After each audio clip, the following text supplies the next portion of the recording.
Qətiyyətli olmaq ümidini itirməmək yüksək mənəvi keyfiyyətlərdəndir. Qarşılaşdığı ilk çətinliklərdə belə təslimiyət bayrağını qaldırmaq isə acizlikdir. Ailədə istər-istəməz problemlər meydana çıxır. Elə problemlər var ki, maddi imkanlarla həll olunur. Elə problemlər də var ki, qətiyyətlə yoluna qoyulur. Bəzi problemləri başqalarının iştirakı ilə həll etmək ən doğru seçimdir. Bəzi problemlərdə isə uşaqların onlardan xəbər tutması belə doğru deyil. Mövzuya niyə bu girişlə başladıq bilirsinizmi?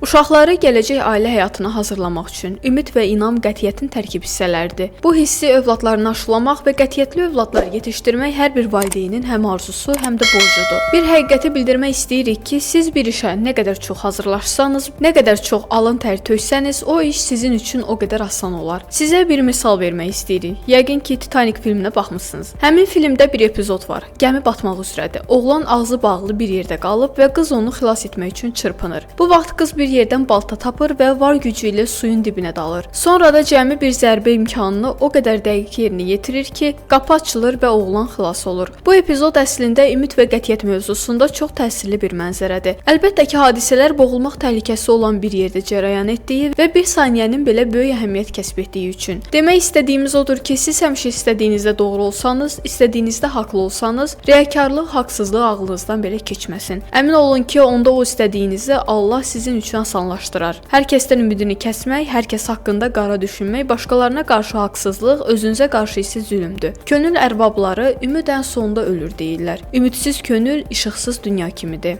Ümidli olacaqsınız, işıqlı olacaqsınız, insanlara ümid paylayacaqsınız, insanlara işıq saçacaqsınız. Görənlər sizdən işıq alacaqlar, həyata ümidlə baxacaqlar. Ümid arzularla bir boy atır. Arzu böyüdükcə ümid də böyüyür. Odur ki, övladlarınızı arzuları, ümidləri ilə tanıyın. Arzusu necədir, ümidi necədir bilin. Bəlkə də onlar üçün ən doğru təqdimat elə budur.